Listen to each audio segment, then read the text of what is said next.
আমি রাসেল আছি সাথে। আর শুরু হয়ে গেল ভূত এফএম। আপনাদের সবাইকে স্বাগত জানাচ্ছি ভূত এফএম আজকে, এবং যারা যেখানে আছেন আশা করছি যে আজকে যে স্টোরিগুলো আছে আমাদের কাছে সেগুলো শুনে আনন্দ পাবেন, ভালো লাগবে এবং এনজয় করবেন অনেক বেশি। চলে যাই ডক্টর আলিফের কাছে আবারও। আসসালামু আলাইকুম লিসনার্স, আমি ডক্টর আলিফ। আশা করছি আপনারা সবাই ভালো আছেন, সুস্থ আছেন এবং এই ঘটনাটা শোনার জন্য সবাইকে মনোযোগ সহকারে শোনার জন্য দৃষ্টি আকর্ষণ করছি, শ্রবণ আকর্ষণ করছি। আপনারা শুনবেন এই প্রত্যাশা রাখছি।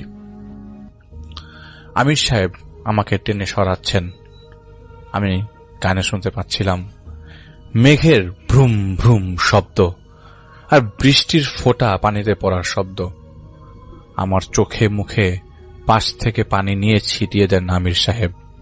উঠে বসার মতো শক্তি ছিল না, কিন্তু আমার ইচ্ছা শক্তির জোর অনেক আল্লাহর রহমতে, তাই উঠে বসি। পাশেই দাঁড়িয়ে আছেন আমির সাহেব। খোলা ময়দানের রাতের আলোতে বুঝলাম তিনি আসমানের দিকে তাকিয়ে আছেন। সেই সময় একটা শব্দ হলো সেই ভাঙা বাড়িতে। আমি তাকিয়ে দেখি রেলিং এর উপর দুই হাত ধরে রেলিং ধরে রেখে ব্যাঙ যেভাবে বসে থাকে সেভাবেই সেই বসে আছে সেই লোকটা।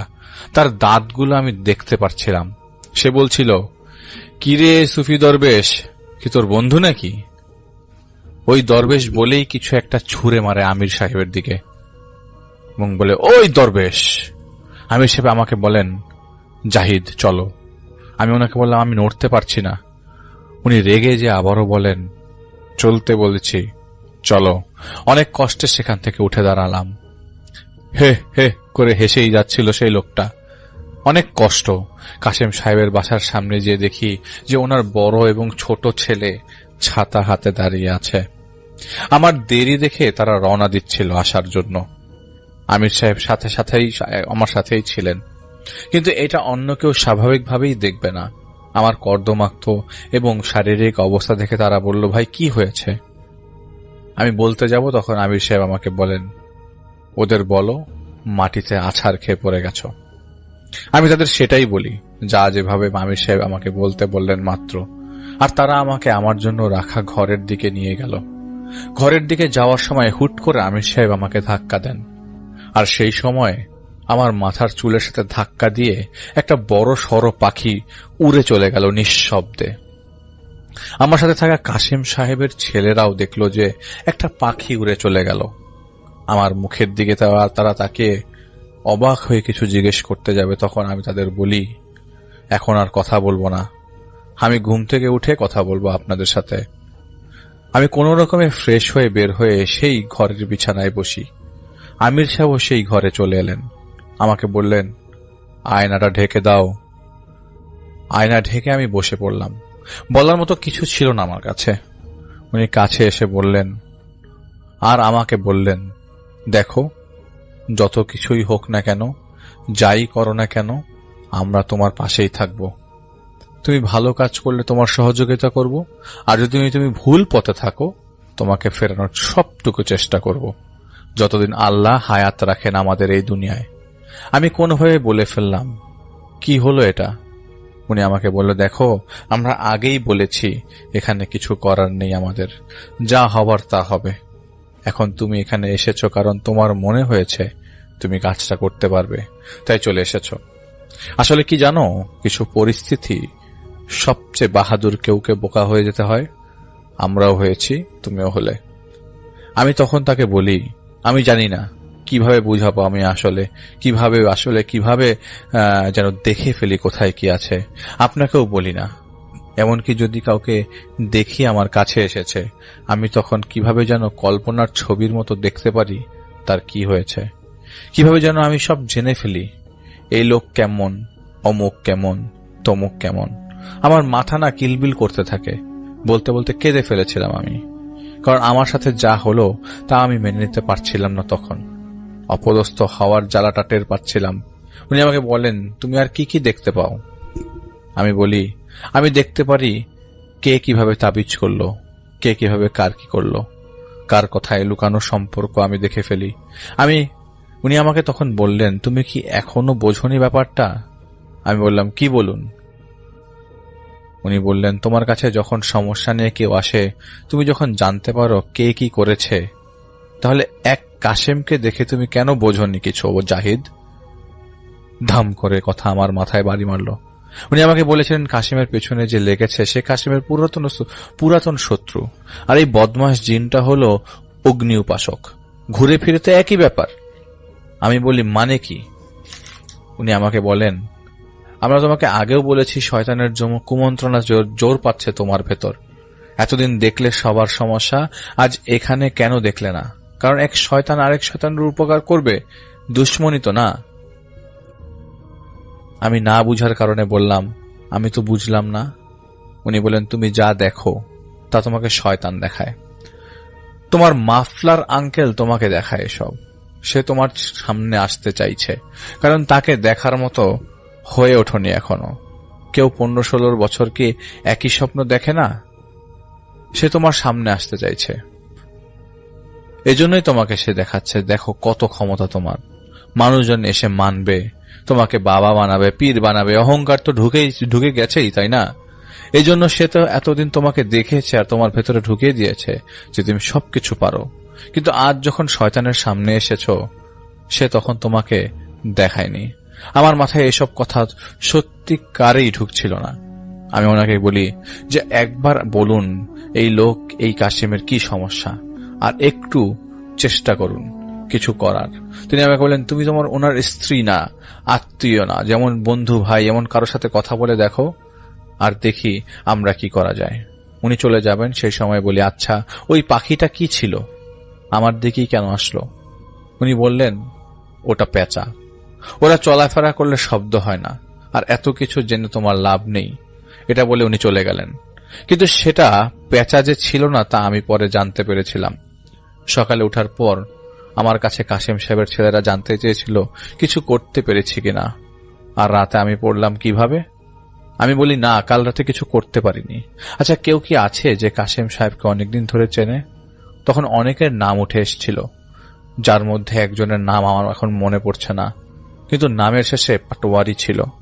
তাই আমি পাটোয়ারি নামেই তাকে সম্বোধন করব।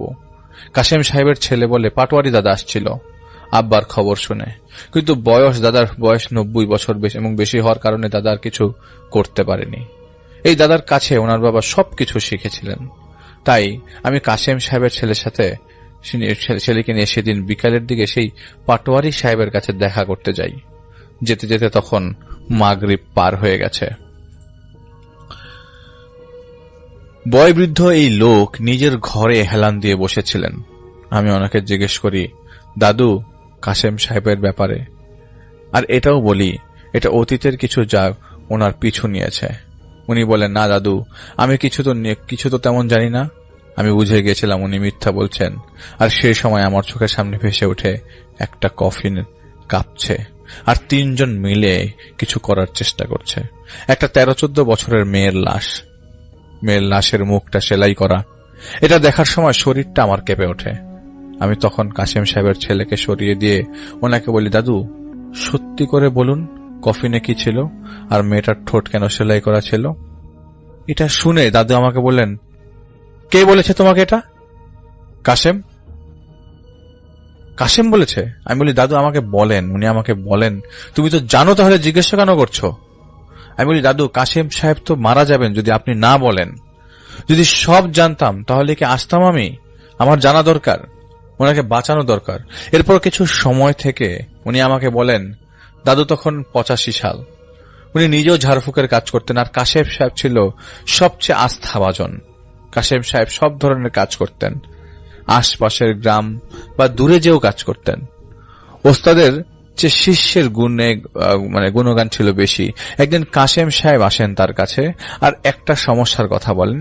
সমস্যাটি ছিল একটা মেয়ের, যার নাম মঞ্জুরি। মেয়েটা দেখতে শ্যামলা। মেয়েটা একদিন সন্ধ্যাবেলা বাথরুম থেকে ঘরে ফেরার পর বেহুশ হয়ে পড়ে যায়। মাথায় পানি দেওয়ার পর সে ঠিক হয়ে যায়। মেয়েটা প্রায় রাতে ভয়ে চিৎকার দিয়ে উঠে যেতে লাগে। মেয়েটা বলতো, একটা চিল নাকি মেয়েটাকে সার্বক্ষণ ধাওয়া করে, আর সেই চিলটা নাকি দেখতে ভয়ানক। একদিন সন্ধ্যার সময় হারিকেন ধরানোর সময় মেয়েটা দেখতে পায় কিছু দূরেই মেয়েটার মতো দেখতে একটা মেয়ে দাঁড়িয়ে আছে। তখন টাস মরে হারিকেনের গ্লাস টস করে হারিকেনের গ্লাসটা ভেঙে টুকরো টুকরো হয়ে যায়। সলতে জ্বলতে থাকা আগুনের আলোতে মঞ্জুরি দেখতে পায় সে মেয়েটা মুচকি হাসছে। সে ওই মেয়েটার ওর দিকে তেড়ে এসে হারিকেনটার ভাঙা গ্লাস হাতে নিয়ে নিজের গলা কেটে নিজেই ফেলে এবং একদম ওর সামনেই পা পড়ে যায় নিথর হয়ে হুট করি। কয়েক সেকেন্ডের এমন ঘটনায় শক্ত হয়ে গেছিল মঞ্জুরি দেখতে পায় সে মেয়েটার গলা থেকে বের হচ্ছে রক্ত, যেন বেয়ে বেয়ে ওর চারপাশে ঘুরছে। মেয়েটা চিৎকার দিতে দিতে বাইরে চলে যেয়ে রান্নাঘরের আগুনের কাছে যেয়ে বসে কাঁদতে শুরু করে। এইভাবে দেখে মেয়েটার বাবা বদনামি হবে আর বিয়েও দিতে পারবে না, এই ভেবে মেয়েটাকে এক ওঝার কাছে নিয়ে যান। সেই ওঝা তাবিজ দিয়ে দেয় আর বিয়ে দিয়ে দিতে বলে মেয়েটাকে। মেয়েটার বিয়েও ঠিক হয় 3-4 দিনের মধ্যে। বিয়ের আগের দিন রাতে মেয়েটা ঘুমের মধ্যে দেখতে পায় ওর বাবাই বড় ছুরি নিয়ে ওর গলায় ছুরি চালিয়ে দিয়েছে আর ওর গলা কেটে রক্ত বের হচ্ছে। মেয়েটার ভয়ে ঘুম ভেঙে গেলে মেয়েটা শুনতে পায় উঠানে ওর মা বাবা কথা বলছে। মেয়েটা ঘর থেকে বের হয়ে দেখতে পারে ওর বাবা মা আগুন জ্বালিয়ে দাঁড়িয়ে আছে আর মাটিতে একটা মেয়ে শুয়ে আছে। মেয়েটার মা বাবার সাথে চোখাচোখি হতেই মেয়েটা দেখতে পারে যে ওর মা বাবার চেহারা যেন পুড়ে গেছে। ওদের সাথে চোখাচোখি হওয়া মাত্রই ওর মা বাবার রূপ ধারণ করা অবয়বগুলো মেয়েটাকে ধরে ফেলে।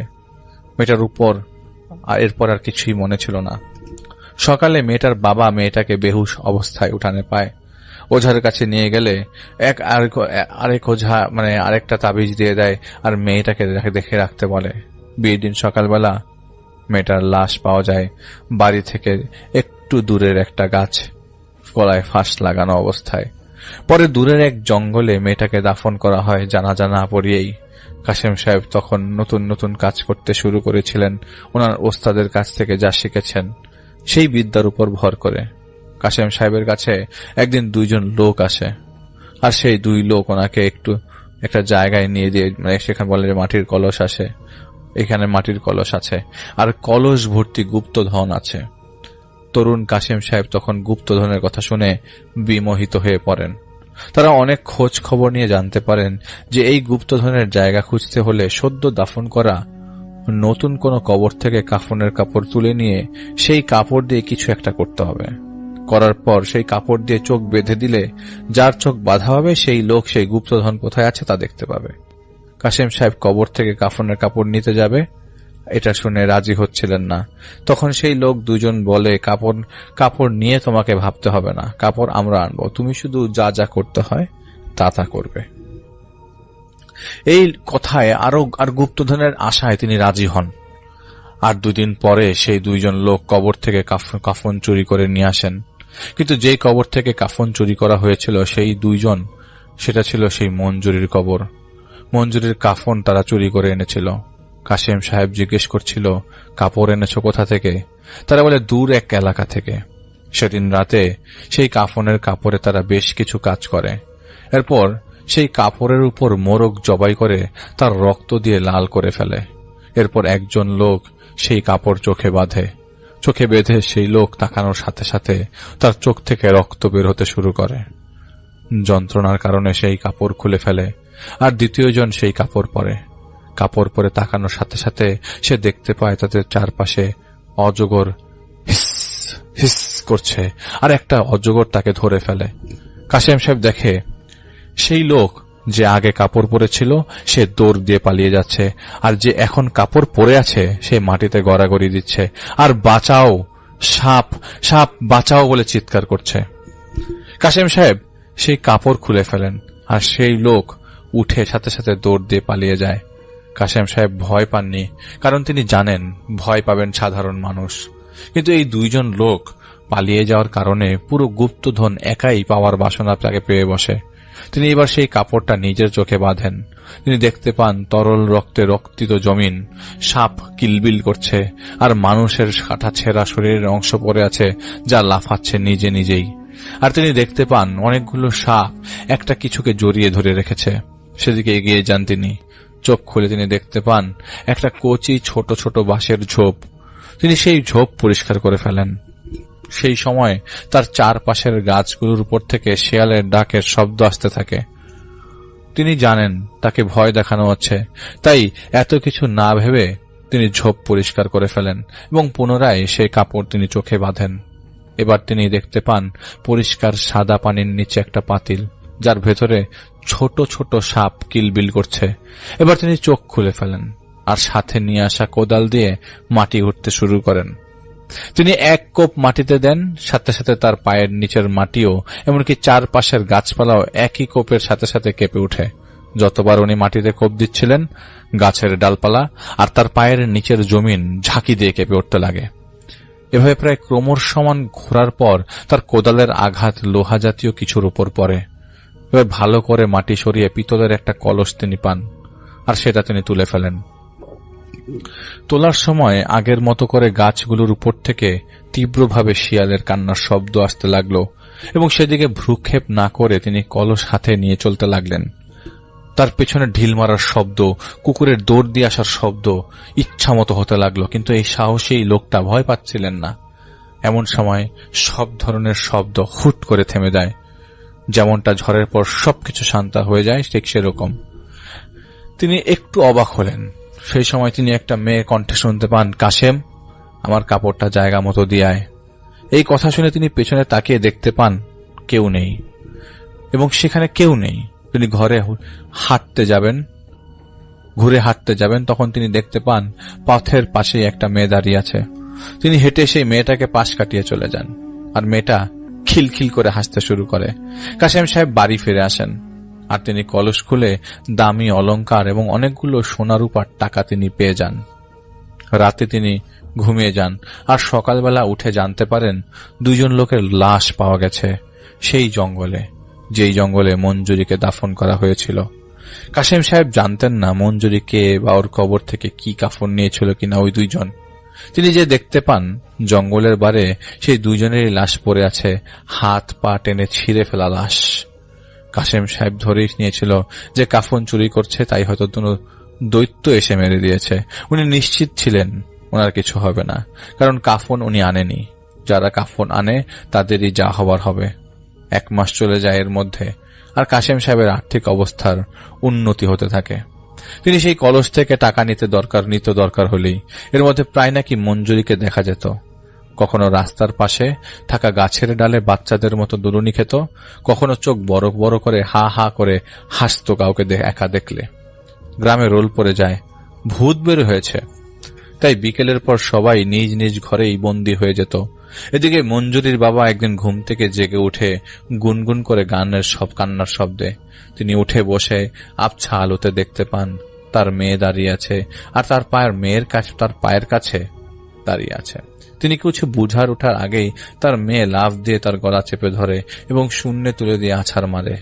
তার স্ত্রী ঘর থেকে বের হয়ে যে চিৎকার চেঁচামেচি করতে করতে মানুষজন জড়ো করে ফেলে এবং তারা তাদের ঘরে আসে লাঠি সোটা নিয়ে। আলো নিয়ে ঘরে ঢুকতেই তারা দেখতে পায় মঞ্জুরি বসে আছে, শরীর থেকে চামড়া খসে খসে পড়ছে, পেট চিরে পচা নাড়ি বুড়ি ঝুলে আছে, চোখ যেন গলে আছে মোমের মতো, গালের চামড়া ক্ষয়ে ক্ষয়ে মারির হাড় দেখা যাচ্ছে। একটা পচা লাশ বসে আছে, হাসছে, লোকদের দিকে তাকিয়ে হাসছে, আর হাত দিয়ে তাজা রক্ত চেটে চেটে খাচ্ছে, যেভাবে আমরা অনেকেই হাত চেটে পরিষ্কার করে ফেলি খাবারের সময়। পাশেই রক্তাক্ত অবস্থায়, হাত পা ছিন্ন ভিন্ন অবস্থায় মঞ্জুরির বাবার নিথর শরীর পড়ে আছে। এমন অবস্থা দেখে অনেকেই ভয় পালিয়ে যায়, কিন্তু বেশ কয়েকজন শেকল দিয়ে বেঁধে ফেলে মঞ্জুরিকে। বিকট গন্ধ পচা শরীর কিভাবে জীবিত হয় তা অনেকের মাথায় আসছিল না, তাই তারা দিনের আলো ফোটার সাথে সাথেই দাফন করে ফেলে ওর বাবাকে এবং কবিরাজ নিয়ে আসে। অনেকে আসতে চায়নি, কেবল কাশেম সাহেব আসেন। শেকলে বাধা মঞ্জুরির নড়াচড়ার কারণে পচে যাওয়া শরীরের অংশগুলো ছড়িয়ে নিচে পড়ছিল। কাশেম সাহেবকে দেখে দাঁড়িয়ে যে তেরে আসতে চাইছিল, আর কারণে শেকল মঞ্জুরিটার পেটে ভেদ করে শিরদাঁড়া হাড়ে যে আটকে যায়। কত ভয়াবহ দৃশ্য তা হয়তো কল্পনা করা সম্ভব না। কাশেম সাহেব তার মতো ঝাড়ফুঁক করছিলেন, কিন্তু কাজের কাজ হচ্ছিল না। কণ্ঠনালী পচে গলে যাওয়ার কারণে কোনো শব্দ করতে পারছিলেন না। এদিকে কোনো ফল না আসায় কাশেম সাহেব পরামর্শ দেন আগুনে পুড়িয়ে ফেলতে মঞ্জুরির মৃত শরীরকে, কারণ তার কাছে কেবল একটা মাত্র পথ ছিল বাকি। তার কথা মতো আগুনে ধরিয়ে দেওয়া হয়, আর আগুনে ধরানোর সাথে সাথেই চারপাশের গাছগুলো সেভাবেই কেঁপে ওঠে যেভাবে কাশেম সাহেব তার গুপ্তধনের কলস উঠানোর জন্য মাটিতে কাঁপছিলেন। ঠিক তখন যেভাবে কেঁপে উঠেছিল সেরকম ভাবে সেভাবেই লাশ নিস্তেজ হয়ে যাওয়ার পর দুজন লোক আর কাশেম সাহেব এই তিনজন মিলিয়ে মেয়েটার লাশ কবর দিতে যান, যে মেয়েটা মারা গিয়েছিল। কাশেম সাহেব যে দেখতে পান এটা সেই জঙ্গল যেখানে তার কাছে আসা দুইজন লোকের লাশ পাওয়া গিয়েছিল। মঞ্জুরির কবরের কাছে গিয়ে দেখতে পারেন যেন তো ভেতর থেকে কেউ বের হয়েছে এসেছে এভাবেই মাটি সরানো। মাটি খুঁড়ে আধা পোড়া লাশ নামিয়ে দিয়ে 2 মিনিটেই মাটি চাপা দিয়ে তারা চলে আসে। ফেরার পথে কাশেম সাহেব একটা ধাক্কা খায়। ওনার তখন খেয়াল আসে উনি কোন রকমের কাপড়ের ছিটে ফোঁটা দেখেনি। কাপড় ছাড়াই মেয়েটা ছিল, আর কবরেও কাফন ছিল না। তখন ওনার মাথা এলোমেলো হতে লাগলো এলোমেলো হতে শুরু করে, আর ওনার মনে হতে লাগে যে কাফনটা কি এই মেয়ের, তাহলে তো সর্বনাশ হয়ে যাবে তার। এইসব চিন্তা করে সেদিন বাড়ি ফিরে ফ্রেশ হয়ে খাবার খেয়ে শুয়ে পড়েন। রাতে ওনার ঘুম ভেঙে যায় কাশেম ডাক শুনে। তিনি জেগে উঠে শুনতে পান, কাশেম, ও কাশেম, আয় আমার কাছে আয়, অনেক গুপ্তধনের খবর আমি জানি, আয় কাশেম। তিনি বুঝতে পারেন তার ট্রাঙ্কের ভেতর থেকে এই শব্দটা আসছে, যেই ট্রাঙ্ক তিনি কাপড়ের বাকি অংশ ধুয়ে রেখেছিলেন ভবিষ্যতে কাজে লাগাবার উদ্দেশ্যে। তিনি উঠে বসার সাথে সাথে সেই ট্রাঙ্কটার ভেতর থেকে ভয়ানকভাবে ঠক ঠক করে ধাক্কা দেওয়ার শব্দ আসছিল। তিনি উঠে আলো নিয়ে সেই ট্রাঙ্ক খুলতেই যেন সব শব্দ থেমে যায়, চারপাশ একদম শান্ত। তিনি তালা লাগিয়ে দিতে যাবেন, তখন তিনি শুনতে পান তাকে ডাকছে বাইরে থেকে সেই দুজন লোক যারা মারা গেছেন কদিন আগেই। ভেসে এলো কিছু কথা, কাশেম, ভালো করলি না, আমার জিনিস ফেরত দিলি তো নাই, আমার অধীনে থাকা শরীরটারে তুই পোড়ানোর সাহস দেখালি। এটা বলার পর বেড়া দিয়ে তোলা দেয়ালে হাত দিয়ে সজোরে থাবা মারতে মারতে নারী পুরুষ উভয় কণ্ঠেই বলতে লাগলো, আমার রাগের আগুনে তোকে আমি ছাই করে দিব, তোর বংশ, তোর রক্ত সবকিছু ছাই করে দিব। না তোর খোদা না তোর ওস্তাদ কেউ আমাকে থামাতে পারবে না। বলতে বলতে সমান তার ঘরের কয়েকটা থাবা মেরে ঘরের ইয়াটা ভেঙে ফেলে, দেয়ালটা। ঘরের মধ্যে থাকা একা কাশেম সাহেব আগেই হাতে লাঠি রেখেছিলেন, সাথে সাথে সেই লাঠি দিয়ে গোল সীমানা তৈরি করে তিনি তার মাঝে বসে পড়েন। বেড়ার দেয়াল ভেঙে তার সামনে প্রথম ছিন্ন ভিন্ন হাত পা ছুঁড়ে মারে। এরপর সেই দুজন লোক যারা মারা গেছিল তাদের শরীরের বাকি অংশগুলো ছুঁড়ে মারে কেউ বাইরে থেকে। ফিক করে কিশোরী কণ্ঠের একটা হাসি উনি শুনতে পান। এবার তিনি দেখতে পান তার ঘরেই ট্রাঙ্কের উপরে মঞ্জুরি বসে আছে আতপোড়া শরীর নিয়ে। কাশেম সাহেব দোয়া পড়ছিলেন আর লাঠিতে বাড়ি মারছিলেন মাটিতে। ফিক ফিক করে হাসতে থাকা মঞ্জুরি অবয়বটার উপরে হঠাৎ লাঠি দিয়ে আঘাত করেন। অবয়বটা গায়েব হয়ে যায় বাতাসের মধ্যেই। পরক্ষণে তিনি দেখতে পান মঞ্জুরি তার সামনে বিকট পচা গন্ধে বমি করে ফেলেন কাশেম সাহেব। তিনি শুনতে পান, আমি তোকে ছাড়ব না, তোকে তোর বংশকে কি করি তা তুই এবার দেখ, বলেই গায়েব হয়ে যায় মঞ্জুরি সেখান থেকে। বাকি রাত তিনি কাটিয়ে দেন সেই গোল সীমানায় তিনি কাটিয়ে দেন সারাটা রাত। আর তিনি শুনতে পারেন তার বড় ভাইয়ের গরু ঘর থেকে গরুর কান্নার শব্দ। আর হুট করে সেই শব্দ থেমে যাওয়ার কারণে তিনি বুঝে যান যে গরুটাকে মেরে দিয়ে গেছে।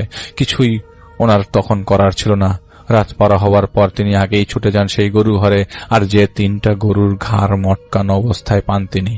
তার নিজের পরিবার ছিল না, কিন্তু প্রতিদিন তার ভাই বোনদের পশু পাখি মরতে লাগলো।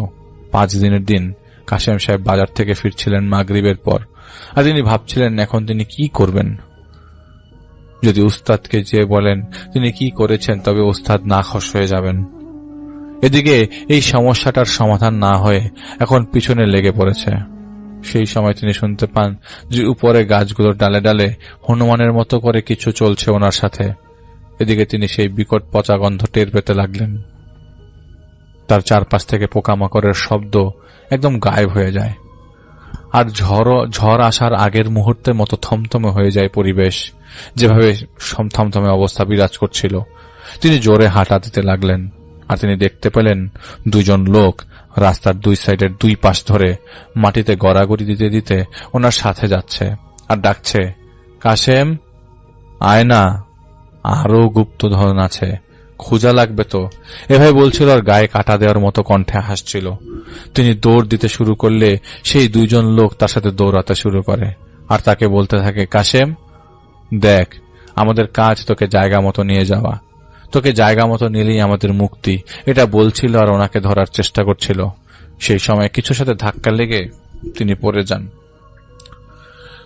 পড়ে যাওয়ার পর তিনি শুনতে পান সেই দুইজন লোককে বলতে যে, কাশেম, দেখ আমাদের কি অবস্থা, তুই নিয়ে গেলি সবকিছু আর আমরা পেলাম সাজা, এখন তোর গলা কেটে তোকেও আমাদের মতো বানিয়ে ফেলবে মঞ্জুরি। তখন তিনি নুপুর পায়ে পরে হাঁটার শব্দ শুনতে পান আর কিশোরী কণ্ঠের ফিকে ফিকে হাসি যেন তার চারপাশ প্রদক্ষিণ করছে। তিনি কোনোভাবে সেখান থেকে উঠে আজান পড়তে পড়তে দৌড়াতে থাকেন, আর তার পেছন থেকে শব্দ আসতে থাকে, বেশ কয়েকজন দৌড়ানোর শব্দ। কোনো মতে তিনি এক গোরস্থানে ঢুকে পড়েন। ঢোকার পর তিনি দেখতে পান অন্ধকারেই সেই দুইজন লোক দাঁড়িয়ে আছে এক পাশে, আর কবরস্থানের চারপাশে চক্কর দিচ্ছে বড় একটা পাখি, যার ডানা ঝাপটানোর শব্দ তিনি পাচ্ছিলেন। তিনি বসেছিলেন সেই কবরস্থানে। একসময় ডানা ঝাপটানোর শব্দ তিনি শুনতে না পেয়ে চারপাশে তাকিয়ে দেখতে পান যে ধীরে ধীরে দিনের আলো ফুটতে শুরু করেছে। কাশেম সাহেব বুঝে গিয়েছিলেন এভাবে বেশি দিন তিনি আর টিকে থাকতে পারবেন না। তাই তিনি তখনই তার উস্তাদ মানে পাটোয়ারি সাহেবের সাথে দেখা করার উদ্দেশ্যে নিয়ে রওনা হন। দুপুরের দিকে তিনি পাটোয়ারি সাহেবের কাছে আসেন, সবকিছু বলেন, কিভাবে কিভাবে কি হলো তা সব সত্য করে বলেন। সব শুনে পাটোয়ারি সাহেব তাকে একটা চর মেরে বসেন, কারণ মৃত ব্যক্তির কাফন দিয়ে হালাল কোনো কাজ হয় না হারাম ছাড়া। তিনি তাকে ভৎসনা করেন আর তওবা করতে বলেন, কিন্তু ঘৃণার ফলে তিনি তাকে তাড়িয়ে দিতে চাইলে কাশেম সাহেব তার পা ধরে বসে পড়েন আর অনুরোধ করেন তাকে উদ্ধার করতে বিপদ থেকে। পাটোয়ারি সাহেব রাতে তাকে থাকতে দেন। সেই রাতেই পাটোয়ারি সাহেবের বাসায় ঢিল পড়তে শুরু করে। রাতের বেলা বাড়ির আশপাশ থেকে কাকের ডাক ভেসে আসছিল, মানুষজনের চিৎকার চেঁচামেচির শব্দ ভেসে আসছিল। এসব কিছু থেকে পাটোয়ারি সাহেব বুঝতে পারেন যে সমস্যাটা কতটা বিকট আকার ধারণ করেছে। তাই সকাল হওয়ার পর তিনি কাশেমকে নিয়ে কাশেমের বাড়িতে আসেন। এসে তিনি ট্রাঙ্ক থেকে কাফনের কাপড় বের করেন আর সেই কলস তিনি বের করেন, আর কাশেম সাহেবকে বলেন যে মেয়েটার লাশ কোথায় আর এই কলস তিনি কোত্থেকে তুলে নিয়ে এসছেন। তখন কাশেম সাহেব তাকে বলেন কোন জায়গা থেকে তুলে নিয়ে আসছে, কোন জায়গা থেকে তুলে নিয়েছেন, কলস আর মঞ্জুরির কবর কোথায় ছিল। কাশেম সাহেবকে তিনি আতর লোবানার কাফন আনতে বললেন, আর একটা কফিন তিনি নিজে বানাতে শুরু করেন। রাতের বেলা তারা বের হন, সেই সাথে সেই কলস, কফিন, বড়াই পাতা, সেদ্ধ পানি নিয়ে। আগে সেই জায়গায় যান যেখান থেকে কাশেম সাহেব কলস তুলে নিয়েছিলেন। সেখানে মাটি খুঁড়ে 3টা কলস রেখে দেন আর মাটি চাপা দিয়ে দেন। এরপর তারা মঞ্জুরির কবরের দিকে এগোনো শুরু করেন। ছোট ছোট ডালপালা, নুড়ি মাটি ছুঁড়ে মারছিল দূর থেকে সেই হাত পা ছেঁড়া দুইজন লোক। মঞ্জুরি কবরের কাছে যে আগে একটা ঘেরা তৈরি করেন পাটোয়ারি সাহেব, আর আল্লাহর নাম নিয়ে মঞ্জুরের লাশ কবর থেকে তুলে বড়ই পাটা সেদ্ধ পানি ছড়িয়ে দেন, কারণ পচে যাওয়া লাশ ছিল সেটা, আর তার উপর আধা পোড়া। রাগে দুঃখে পাটোয়ারি সাহেব আবার তাকে চর মারেন। এরপর আতর দিয়ে নতুন কাপড় জড়িয়ে মেয়েটা জানাজা হয় 2 জন পড়েন আর কফিনে ঢুকান। এরপর দোয়া পরে ফু দেয়া লোহার পেরেক গেঁথে দিতে লাগলেন। সেই সময় কফিনের ভেতর থেকে মঞ্জুরির লাশ বেরিয়ে আসতে চাইল, দাপাদাপি করছিল কফিনের ভেতর। তখনও 3টা পেরেক গাঁথা বাকি ছিল। পাটোয়ারি সাহেব আজানের এক এক লাইন বলছিল, আর সেই কফিনের ভেতরে দাপাদাপি করতে থাকা লাশটাকে বলছিলেন, আল্লাহর মাল আল্লাহর কাছে যাবে, তোর মতো কাফিরকে উনি আগুনে পুরাবেন বলেই আল্লাহু আকবার বলে একটা পেরেক তিনি গেঁথে দেন এক বাড়ি মেরে। ঠিক তখনই তাদের চারিপাশ, পায়ের নিচের মাটি আর আশপাশের গাছগুলো একসাথেই কেঁপে ওঠে। আল্লাহু আকবার বলে 2 পেরেক গেঁথে দিলেন এক বাড়িতেই। সেইভাবেও কেঁপে উঠল, যেন আল্লাহু আকবার বলে দেওয়া বাড়িটার শক্তি চারদিকে ছড়িয়ে পড়ছিল প্রতিবার। 3 বার আল্লাহু আকবার বলে পেরেক গেঁথে দেন, আর এরপর তারা লাশ আল্লাহর নামে নিয়ে কবরস্থ করেন, আর আগেই সেই কাফন পুড়িয়ে দেন।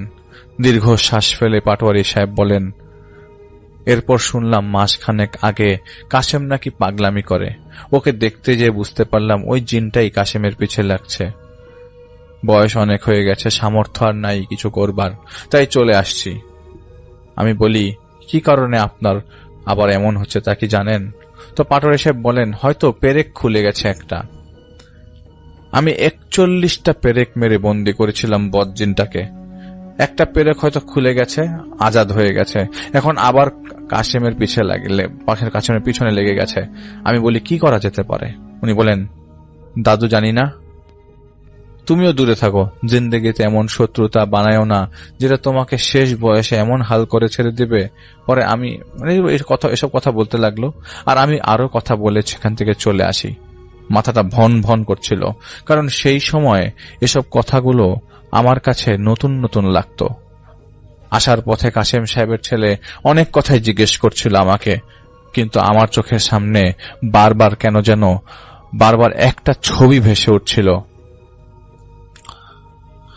যেন কয়েক মাইল দূর থেকে সেই ভাঙা বাড়ি বাউন্ডারির উপর থেকে আমার দিকে তাকিয়ে আছে, যেন আমার চলাফেরাকে আমি দেখছি এত দূরে বসে। বাম কানে বারবার তালা লেগে যাওয়ার মতো অনুভূতি হচ্ছিল। হাঁটতে মন চাইছিল না, শরীর কাঁপছিল। হাঁটতে হাঁটতেই আমির সাহেবকে স্মরণ করি, তিনিও চলে আসেন, আর এসেই আমার মাথায় একটু পানি ছিটিয়ে দিয়ে চলে যান। আমি আসে কাশেম সাহেবের বাসায় যাই আর বলি, আগামীকাল ঢাকায় চলে যাব, আবার আমি ফিরে আসব। আমার কাছে জানতে চাইছিল সবাই যে পাটোয়ারি সাহেব আমাকে কি বলেছিলেন। তখন আমি তাদের বলেছিলাম, সবুর করেন, আমাকে আবার আসতে হবে, যা জানার তা জানা হয়ে গেছে, পরবর্তী ব্যবস্থা নিয়ে ফিরে আসব, এটা তাদের জানিয়ে দিই। রাত 10টার দিকে আমির সাহেবকে আমি বলি, যা যা পাটোয়ারি সাহেব বলেছেন তা।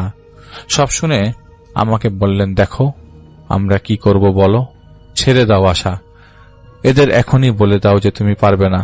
তুমি কেন বললে ঢাকায় যে ব্যবস্থা নিয়ে তুমি ফিরে আসবে? কি করবে ব্যবস্থা তুমি? আমি বলি, আমি জেনে যাব, বিশ্বাস রাখেন আমার উপর, আমি জেনে যাব। উনি আমাকে বলেন, কিভাবে জানবে? তোমাকে দেখাবে তোমার মনে হয়? আমি ওনাকে বলি, আপনি ভুলভাবে নিচ্ছেন, আমি আমল করি, আমলের কারণেই তো দেখতে পারি, তাই না? এখন ওই হারামজাদার হয়তো কিছু জানতে পারেনি, কারণ হয়তো বেশি অধৈর্যের জন্য না হয় সময় লাগবে, আপনি তো বোঝেন, তাই না? উনি উঠে দাঁড়িয়ে বলেন, জাহিদ, আমরা তোমার মধ্যে সাফল্য পাওয়ার চরম আকাঙ্ক্ষা দেখতে পাচ্ছি, সাথে এটাও দেখছি তো অস্থিরতা তোমাকে ঘিরে ধরেছে। দেখো কি হয়, আমরা ভোরে আসব। আমি বলি, আপনি কি কিছু জানতে পেরেছেন? উনি বলেন, না। এখন যে কথা আমাদের বললে তার পিছু নিয়ে দেখি কিছু জানতে পারি কিনা, এটা বলে তিনি চলে যান। রাত 2টার দিকে আমি দেয়ালে হেলান দিয়ে ফোনে কিছু করছিলাম।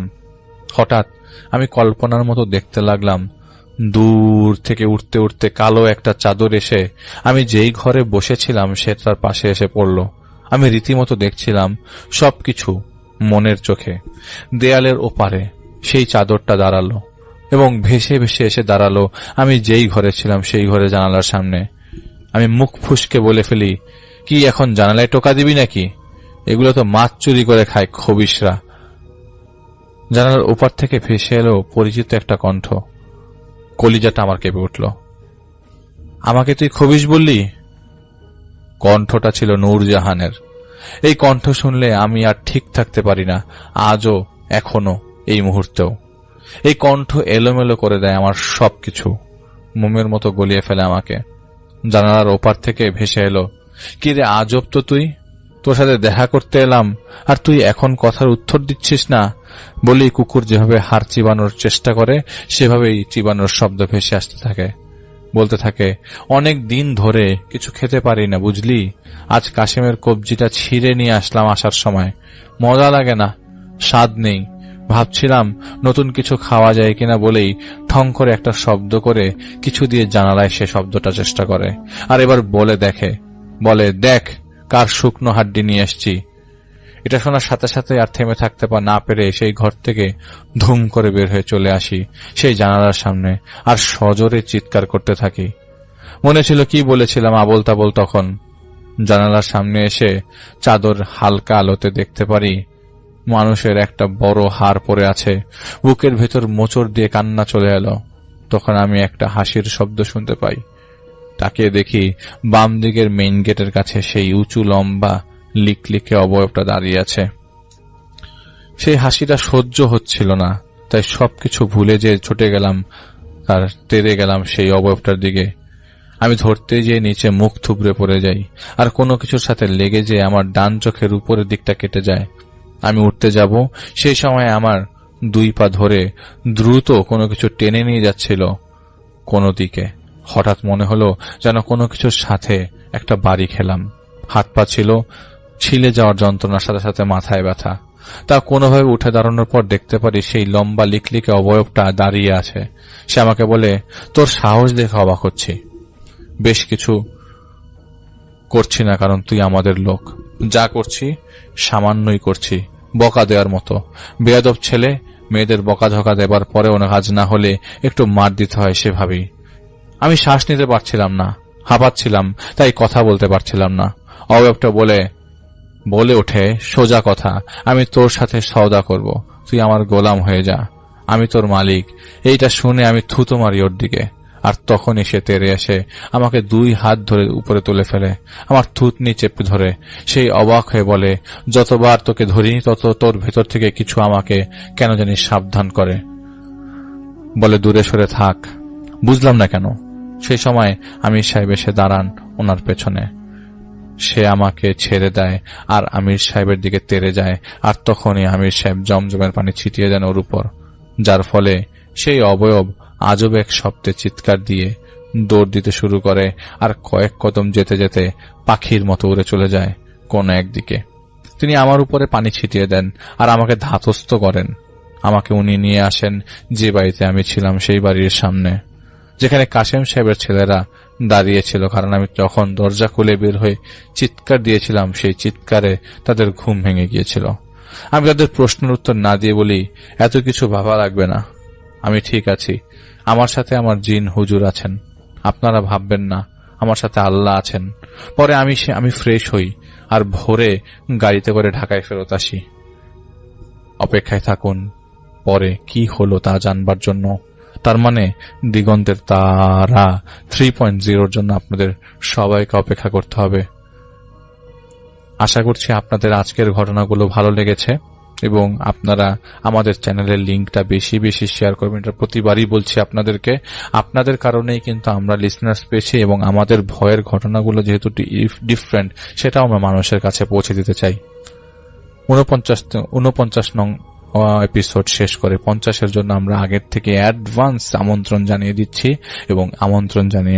এবং আজকেই এখানে সমাপ্ত ঘোষণা করছি 49 নং এপিসোডের। এবং খুবই শিগগিরই আপনাদের সাথে দেখা হবে এবং সামনের সপ্তাহে লাইভে দেখা হবে। সবাই ততক্ষণ পর্যন্ত ভালো থাকবেন, সুস্থ থাকবেন এবং এই প্যান্ডেমিক সিচুয়েশনে মোস্ট ইম্পর্টেন্টলি সাবধানে থাকবেন। Thank you so much. আপনার ঘটনার জন্য আপনাকে অনেক ধন্যবাদ। এবং আমরা চলে যাব আমাদের পরবর্তী অতিথির কাছে। আশা করছি যে তার যে শোনানো ঘটনাটা, সেই ঘটনাটা আপনাদের ভালো লাগবে। যদিও জিনিসটা অস্ট্রেলিয়া হয়েছে, প্লিজ অস্ট্রেলিয়া যত আমরা খারাপ বলি অত খারাপ না। They might lose the Ashes, it's okay, ব্যাপার না। অনেকদিন পর। হ্যাঁ, সো বেসিক্যালি আমার যে স্টোরিটা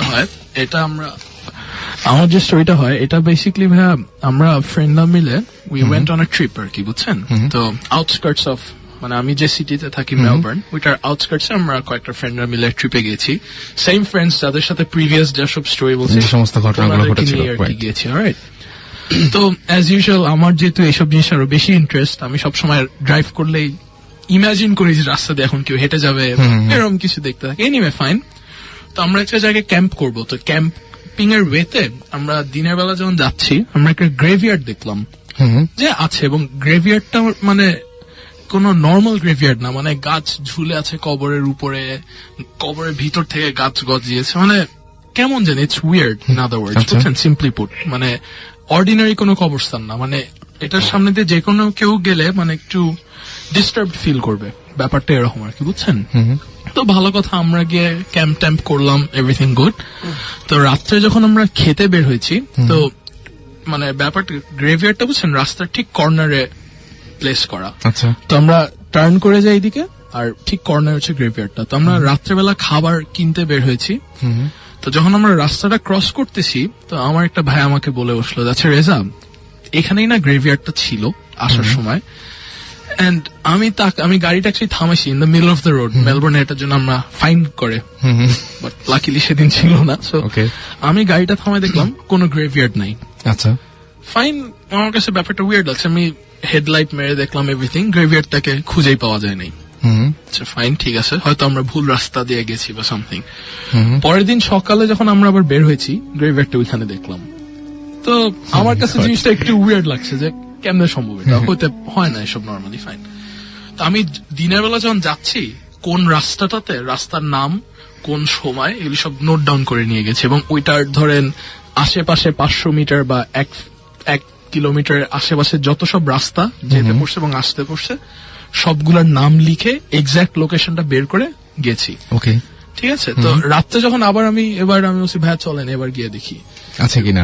এবং বিলিভ ইট অর নট, আমরা পুরা জায়গাটা খুঁজছি, টর্চ নিয়ে নেমে দেখছি কোনো গ্রেভিয়ার্ড পাইনি। এবং পুরা জায়গাটাতে যেরকম গাছ ছিল ওই রকম গাছ সবই আছে, কিন্তু ওই যে গ্রেভিয়ার্ড মানে খ্রিস্টানদের গ্রেভিয়ার্ডের একটা টুমস্টোন থাকে, একটা মাটির মতন, এটার মধ্যে লোকের নাম, বার্থ ইয়ার সব লেখা থাকে, কিচ্ছু ছিল না, শুধু গাছগুলি যেরকম ছিল ওইগুলি আছে, কিন্তু কোনো গ্রেভিয়ার্ড নেই। তো মানে এটার কোনো আমি রিজন খুঁজে পাইনি। এবং যেহেতু আমাদের সাকিব ভাই এখানে প্রেজেন্ট, ওনার কোন লজিক্যাল এক্সপ্লেনেশন থাকলে আমাদের খুব মানে কি বলবো যে এটা কি হতে পারে। আপনি তো তোমরা দিনের বেলা দেখছিলে, রাতে দেখো না? মানে উল্টা হলে কিন্তু ভালো হতো জিনিসটা, যে রাতের বেলায় দেখা গেছে, দিনের বেলায় দেখা যায় নাই। এটা হলেও ভালো হতো না, ব্যাপারটা উইয়ার্ড। দিনে দেখা যাবে, রাতে দেখা যাবে না। রাতে কিছু খেয়ে বেরিয়েছিল, নর্মালি বেরিয়েছিল? আচ্ছা, এটা I don't know how to explain this. ঘটনাটা খুব ইন্টারেস্টিং, বাট এটা বাংলাদেশে হলে ডেফিনেটলি আমরা যেতাম, বাট অস্ট্রেলিয়া স্পন্সর করে তাহলে ইন ফিউচার এরকম একটা কিছু হতে পারে। রেজা আছে অস্ট্রেলিয়াতে, সাজু আছে অস্ট্রেলিয়াতে, রাইট। সো অসুবিধা হওয়ার কথা না। আমরা মানে কি বলবো, ইন্টারেস্টিং জিনিসটা কি আমার মনে হচ্ছে যে could it B A trap or something, like কেউ যদি না নোটিস করে এটা রাত্রেবেলা যাচ্ছিল ওয়াক করে, সাউন্ডস ইন্টারেস্টিং। না, আমার কাছে যেটা মনে হয় যে নোট ডাউন করার পরে ব্যাপারটা যথেষ্ট উইয়ার্ড আসলে। দিনের বেলা you can see it plain as day, but রাত্রেবেলা ইটস। তুমি কোনো রিসার্চ করেছিলে, মানে কোনো ওখানে কিছু ছিল গ্রেভিয়ার্ড বা? না ভাই, রিসার্চ করার চান্স ওইভাবে পাইনি, বিকজ আমরা বেসিক্যালি ট্রিপে গিয়েছিলাম এন্ড আমরা ভয়ের জিনিস নিয়ে ট্রিপটাকে বেশি ভয়ঙ্কর বানানোর চেষ্টায় ছিলাম। এবং তার থেকেও উইয়ার্ড যেটা হয়েছে ভাইয়া, আমরা একটা ইন্টারেস্টিং ফ্যাক্ট সেটা হলো রাত্রেবেলা যখন আমরা থেমে টর্চ লাইট দিয়ে দেখছি, ঠিক আছে, গ্রেভিয়ার্ডের ভিতরে আমরা মানে দিনের বেলা যখন পরের দিন আমরা অন আওয়ার ওয়ে ব্যাক যখন আমরা গেছিলাম, আমরা অ্যাকচুয়ালি নোটিস করছি যে আমরা ওইখানে নেমে গ্রেভিয়ার্ডের ভিতরে দাঁড়িয়েছিলাম, কিন্তু কোনো টুমস্টোন বা কিচ্ছু দেখি নাই, জাস্ট গাছগুলি যেরকম ছিল ওই রকম। তো রাত্রেবেলা একটা ইন্টারেস্টিং ফ্যাক্ট ঘটেছিল, সেটা হলো আমি টর্চ লাইট দিয়ে খুঁজছি, আমার পিছনে একদম দাঁড়িয়ে আছে, মানে অন্ধকার এবং গাছগাছালিতে বেশ অন্ধকার, বুঝছেন। তো ঘটনাটা যেটা ঘটলো যে আমার পিছনের জন আমাকে জাস্ট দাঁড়ায় বললো যে রেজা তুমি নড়ো না, একদম নড়বা না। তো আমি চিন্তা করতেছি যে কি এমন হতে পারে। তো আমি যখন পিছনে তাকালাম, আমার ঠিক পায়ের পিছন দিয়ে আপনার, এটা অ্যাকচুয়ালি অস্ট্রেলিয়ার ডেজার্ট গুলিতে থাকে, মরুভূমির ওইখানে, কিন্তু ওইখানে এটা থাকাটা অস্বাভাবিক যে জায়গায়, সেটা হচ্ছে আপনার মোটা কালো র্যাটল স্নেক বলে, যে লেজের পিছনে যে ঝুঁঝি, যেগুলো আমরা সাধারণত বিভিন্ন মানে কি বলবো যে জিওগ্রাফি চ্যানেল বা এরকম জায়গায় দেখি, সেটাই। ওই জিনিসটা ঠিক এত মোটা এবং খুব মানে অদ্ভুত একটা সাইজ, মানে র্যাটল স্নেক সাধারণত বেশ লম্বা হয়, ওইটা আপনার হয়তো মানে অ্যাটলিস্ট র্যাটল স্নেক নর্মালি আপনার 3-4 ফিট 5 ফিট লম্বা, ওইটা টাইনে টুইনে 1.5 ফিট কি 1 ফিটেরও ছোট ছিল, বাট মোটা, বেশ মোটা। আমার পায়ের পাশ দিয়ে ঠিক চলে গেল এবং অন্ধকারেও ওইটাও কালো ছিল, এবং ওইটা এত পরিমাণে কালো যে অন্ধকারে ওই জিনিসটাকে দেখা গেছে যে এটা চলে গেল। রাইট। তো এখন এটার সাথে কবরস্থান, ওইটাকে না দেখা, এটার কোনো রিলেশন আছে নাকি I have no idea, but আমার কাছে জিনিসটা একটু অদ্ভুত লেগেছে, কারণ সাধারণত কবরস্থানে মানে আমাদের ধর্ম অনুযায়ী বলে যে খুব সেফ একটা প্লেস, তো ওইখানে এরকম অ্যাক্টিভিটি মানে সাপ দেখা, এটা এগুলো খুবই একটা একটু উইয়ার্ড weird লেগেছে, আর কিছু না। না, ইটস স্টিল সেফ, মানে সাপ তো কিছু করে নেই সেটাই। সো ইটস নট প্রবলেম, মানে সাপ থাকতেই পারে একটা ওয়াইল্ড জায়গায়। বা এটা একটা হতে পারে যে আমরা বিভিন্ন কালচারে বা ইয়েতে শুনি যে কিছু জায়গা হঠাৎ হঠাৎ দেখা যায়, হঠাৎ দেখা যায় না। সো ইট কুড বি যে এইটা পার্টিকুলার একটা টাইমে this place suddenly exists and তারপর এটাকে দেখা যায় না। এটা কেন হয় আই ডোন্ট নো। ইনফ্যাক্ট আমরা এরকম একটা ঘটনা শুনেছিলাম একবার, আচ্ছা। যে একটা কুয়া আছে একটা জঙ্গলের মধ্যে, ওই কুয়াটা নাকি ইউজুয়ালি কেউ খুঁজে পায় না, বাট যদি একবার কুয়াটা যদি চায় তাহলে মানুষজন ওকে খুঁজে পায়। এই টাইপের একটা মিথ টাইপের একটা জিনিস ছিল। এবং কুয়াটার মধ্যে এক সময় নাকি অনেক মানুষজন 71 যুদ্ধের সময় মানুষজন মেরে টেরে নাকি পাকিস্তানি আর্মিরা ওখানে পুঁতে ফেলে দিয়েছিল। তারপর থেকে ওই কুয়ার আশপাশে দিয়ে যাওয়ার সময় উইয়ার্ড নয়েজ হয়, অনেক কথাবার্তা হয়, মানে অনেকে নাকি দেখা যায় একটা মেয়ের কান্নার রস পাওয়া যায়। এবং এরকম কথা হচ্ছে ওই কুয়াতে কেউ যদি নামে তাহলে নাকি জ্যান্তার উঠতে পারে না, এই টাইপের কথাবার্তা। তো ওইখানকার গ্রামবাসীরা লোকজন নাকি ওটা কুয়াটা এখন জঙ্গলের মধ্যে, ওই জায়গাটা জঙ্গলের মতন হয়ে গেছে, ওখানে পুরো সিল করে দিয়েছিল। এনিওয়েজ আমরা ওই কুয়াটাকে নাকি খুঁজে পাওয়া যায় না, বাট আমি সাকিব জিবরান আমরা গিয়ে একবারই কুয়াটা খুঁজে পেয়েছিলাম। এবং পাওয়ার সাথে সাথে আমরা জিপিএস এ লক করেছি লোকেশনটা, করার পরে আমরা আবার ওখান থেকে চলে আসি, তারপর জিপিএস ধরে আবার গিয়েছিলাম, আবার পেয়েছিলাম। এই টাইপের কথা আমরা অনেক সময় শুনি, যেমন এই ঘটনাটার মধ্যে ছিল। বাট আমরা যাওয়ার পর কুয়াটা পেয়েছিলাম, কুয়াতে ইনফ্যাক্ট কুয়াটার উপরের ওই সিল খুলে আমরা কুয়াতে নেমেও ছিলাম। ইন্টারেস্টিং কিছু জিনিসপত্র হয়েছে, বাট ওইটা ডেফিনেটলি আমরা বহুত ইসের কোন একটা এপিসোডে দেখবো। ফাইন, তাহলে তো ভালো। আমি তো এটাই জিজ্ঞেস করতে যাচ্ছিলাম যে এটা ওখানে কোনো কিছু করেছেন কিনা, যেটা হ্যাঁ ডেফিনেটলি কুয়াতে ইনফ্যাক্ট মানে অনেক কষ্ট করে নেমে অনেক কাহিনী আছে। তো ওটা খুব ইন্টারেস্টিং। আমি নামি নাই। জিবরানের হাতে ক্যামেরা ছিল বাইরে থেকে, আর সাকিব নামে নেই, গরম লাগে। আচ্ছা, তো কুয়াটোর মধ্যে না ঢুকাই আমার ভয় লেগেছে, না একদমই না, সেটা তো আমি সময় বলছি আমার ভয় লাগছে না, কিন্তু আমি মোটা তো তাই ঢুকতে পারবো না। এই জন্য আর কি। Anyways, ওই কুয়ার গল্প পরে আমরা টিভিতে দেখবো। জিবরানকে নামালে আবার ভূত টুত কি বের হয়েছে ওর ভয়ে, সেজন্য আমরা কি আরেকটা রেজা ভাই আরেকটা ঘটনা জানতে পারি আপনার কাছে? একটা শুনি না, আসলে ভাইয়া, আরেকটা শুনি, মানে যে কোনো একটা। আসলে ভাইয়া মানে অস্ট্রেলিয়ার যত সব কাহিনী প্রথম দিনই বলে ফেলেছি আপনাদেরকে, বাট ব্যাপারটা এমন হয়েছে, আমি কেন জানি এইসব জিনিস আমার কাছে অ্যাট্রাক্ট করে, বুঝছেন? মানে শুনতে অনেকের কাছে অদ্ভুত লাগে ব্যাপারটা, বাট মানে আমার ক্ষেত্রে যেটা হয়, মানে আমার আশেপাশে যদি কোনো অ্যাক্টিভিটি ঘটে এনি রকম, যেটা দেখা যায় না, আমি এটা ফিল করতে পারি। আমার শরীর ভারী হয়ে যায়, মাথা ভারী হয়ে যায়, মানে কিছুটা ঘটবে, কিছু একটা আগে থেকে বুঝতে ঘটবে, পারেন, এরকম একটা ফিলিং আসে। তো আমার ঢাকায় ইনফ্যাক্ট কয়েকদিন আগে এরকম একটা ঘটনা ঘটেছে, মানে এই রিসেন্টলি। ইনফ্যাক্ট এবার যে ট্রিপ করেছি, এবং আমার খুব একটা হেভি প্রাইসও পে করতে হয়েছে এটার জন্য। তো বেসিক্যালি জিনিসটা হচ্ছে কি, আমি একটা গিটার নিয়ে এসেছিলাম বাইরে থেকে। তো আমার একদিন হঠাৎ স্বপ্ন দেখছি, বুঝছেন? স্বপ্ন দেখে মনে হলো যে আমাকে কিছু একটা চেস করছে, আমার পিছনে দৌড়াচ্ছে, আমিও দৌড়াচ্ছি। তো আমি যতবারই পিছনে তাকাই কিছু দেখি না, আমি দৌড়াচ্ছি আর স্বপ্নের মধ্যে ক্লিয়ারলি। তো এটা দেখতে দেখতে একটা পয়েন্টে আমার ঘুমটা ভাঙে, কি হচ্ছে না হচ্ছে, ফাইন। তো আমার কাছে এখনো মনে হয় আমার যখন ঘুমটা ভাঙে তখন আমি স্বপ্নের মধ্যে, তখন আমি পুরাপুরি জাগি নাই, তবুও স্বপ্নের মধ্যে অনেক সময় রিয়েলিস্টিক লাগে স্বপ্নটা। তো আমি তাও বলবো এটা আমার মনে হয় স্বপ্ন ছিল, বাট স্বপ্নের মধ্যেই দেখছি। তো আমি 4:30 মানে ঠিক ফজরের আজানের আগে আগে, তো আমি স্বপ্নের মধ্যেই দেখছি আমার সামনে বিছানার মধ্যে আমি শুয়ে আছি। তো আমি সাইড টাইড ফিরতেছি, সবই ঠিক আছে। যখন সামনে তাকালাম, আমার গিটারটা আমার বিছানার সামনে একটু জায়গা, তারপর ওয়ালের সাথে রাখা। আচ্ছা, তো মনে হলো যে একটা ছোট্ট মেয়ে, ছাই রঙের, অ্যাশ কালারের, ধোঁয়া টাইপ, মানে ধোঁয়ায়, মানে স্মোকি ফ্লেভার তো না, সরি, স্মোকি ফিগার, মানে ধোঁয়ার মধ্যে দিয়ে যদি কারো শরীর বানানো হয় এরকম নড়ছে, ওইরকম একটা জিনিস গিটারের ভিতর দিয়ে বের হয়ে আসলো। আচ্ছা, তা আমার মনে হয় আমি তবুও স্বপ্ন দেখছিলাম। তো আমি মেয়েটা যখন আমার কাছে আসছে, আমি আমার সুরা টুরা পরে বললাম যে তুমি চলে যাও। তো তারপর আবার দেখি নাই। আচ্ছা, তখন আমি একটা ঝটকা দিয়ে উঠছি যে কি হলো, তখন মনে হয় আমি অ্যাকচুয়ালি ঘুম থেকে উঠছি। তো সবই ঠিক আছে, কয়েকদিন গেল। তো আমি একদিন বাসায় আসছি একটু রাত করে, 8:30-9টা বাজে। তো আমার বের হওয়ার কথা ছিল। তো তখন থেকেই আমার শরীরটা একটু ভারী ভারী হয়ে আসছে।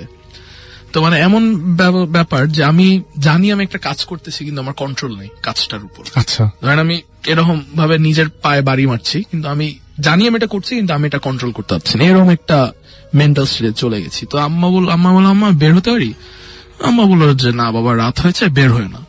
ঠিক আছে ফাইন। আমি রুমে বসে গিটার বাজাচ্ছি, হঠাৎ মনে হলো যে আম্মা পিছে দাঁড়িয়ে আছে আমার বাম সাইডে। আমি সোজা হয়ে বসে আমার বাম সাইডে, আর আমার ডান দিকে হচ্ছে রুমের দরজা। আম্মা আমার বাম সাইডে দাঁড়িয়ে আছে, ডাকছে না কেন? ঠিক আছে আমি গিটার বাজায় থাকি, আম্মা লাগলে ডাক দিবেন। তো তারপর দেখি দরজায় নক। আমি যখন ডান দিকে তাকালাম তখন দেখি আম্মা খাবার নিয়ে রুমে ঢুকছে। রুমে যখন ঢুকলো আমি মানে অবাক হয়ে গেলাম যে কি হলো। তারপর এক্স্যাক্টলি কি হয়েছে আমার একদমই সেন্সে নাই। আমার যখন সেন্স ফিরছে আমি দেখি আমার যে গিটারটা ওইটা 2 ভাগ, মানে পুরা ভেঙে 2 ভাগ হয়ে গেল। গিটারটারে আমি মানে ছেঁচড়ায় লাথি মেরে চেয়ারের ভিতরে ঢুকাই দিছি, এমন মানে পুরা নষ্ট হয়ে ভেঙে ফেলছে গিটারটা। আচ্ছা, আম্মা দাঁড়িয়ে আছে। and আমি যখন কথা বলা শুরু করছি আম্মার সাথে, আম্মা আরো ভয় পাচ্ছে। আম্মা বলছে যে তুমি পানি খাও, ওটা তোমার গলা চিকন হয়ে গেছে কেন?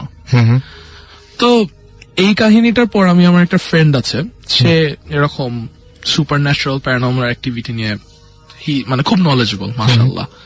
তো আমি যখন তাকে ঘটনাটা বললাম, তো বেসিক্যালি মানে সেও কোনো এক্সপ্লেনেশন পেল না, আমি এক্সপ্লেনেশন পেলাম না। দুইজনে এটা নিয়ে বহুত চিন্তা ভাবনা করলাম। আমি ইনফ্যাক্ট জিবরান ভাইকেও বলেছি, সাকিব ভাইকে বলার অপরচুনিটি পাই নাই, বিজি ম্যান। বাট আর তো এই জন্য যে ব্র্যান্ডের গিটার সেই ব্র্যান্ডের ওদেরকে জিজ্ঞেস করতে হতো। হ্যাঁ আসলে আপনারা কাঠটা কোথেকে পেয়েছিলেন? যে থাকে না যে কবরস্থান থেকে নিয়ে আসে কাঠ, নিয়ে তারপরে গিটার অথবা এমনও হতে পারে যে আমাকে ট্র্যাক ডাউন করার জন্য কেউ ওইটা গিটার সাথে পাঠিয়ে দিয়েছে। এটা হতে পারে। তো স্যাড বিষয়টা হচ্ছে আমার গিটারটা আমার লাইফে ফার্স্ট, এটা খুব অদ্ভুত ব্যাপার। কামারের গিটার ছিল, নিজে আর্ন করে গিটারটা কিনছিলাম, বাট আমার কাছে ওইটা খুব মানে ওইটা আমার খুব কষ্ট হচ্ছিল যে গিটারটা মানে আমি ইনফ্যাক্ট জিবরান ভাই একদিন আমার বাসায় এসে গিটারটা দেখেছে, so he can basically describe it better যে কি অবস্থা ছিল। It was pretty sad কারণ ও যখন আমাকে স্টোরিটা বলছে, I think you missed out on was that যখন ও আমাকে ডিসক্রাইব করেছে, বলছে যে গিটার থেকে কিছু বেরিয়ে আসছে ওর দিকে, তারপর ওর দিকে এসে ও থমকাবার পরে ওটা পুরো আসছিল, তারপর নাকি না আপনার আমি যখন বিছনার পায়ের কাছে আসছিল, তো যখন আমি থমকায় ঝাড়ি মেরে উঠছি যে চলে যাও, জাস্ট মানে মনে হলো জিনিসটা ঘুরে আবার গিটার ভিতর দিয়ে ঢুকে গেছে, এরকম আর কি ব্যাপারটা। ওকে, তো তারপর আর কি আমি জীবন ভাইকে এসে দেখলাম মানে ইটস প্রিটি স্ম্যাশড আপ। যখন আন্টিকে জিজ্ঞেস করলাম মানে একই জিনিস, মানে মানে ও মানে basically he doesn't remember anything. Just দেখলাম একদম smashed up beyond, and it was a pretty expensive guitar, it was a pretty well known brand. Right. তো এই আর কি বেসিক্যালি আমার স্টোরি। আমার ইনফ্যাক্ট অনেকে আমার মেজর স্টোরিগুলি সব ঢাকা এবং গ্রামগঞ্জে বেসড। আমার মেলবোর্নে যতই থাকি, বাট মানে সব স্টোরি ঢাকাই হয়, মেলবোর্নে কেন জানি হয় না সারপ্রাইজিংলি। হয়তো মেলবোর্ন পছন্দ করে না আমাকে, আর আদার ওয়ে অ্যারাউন্ড হতে পারে।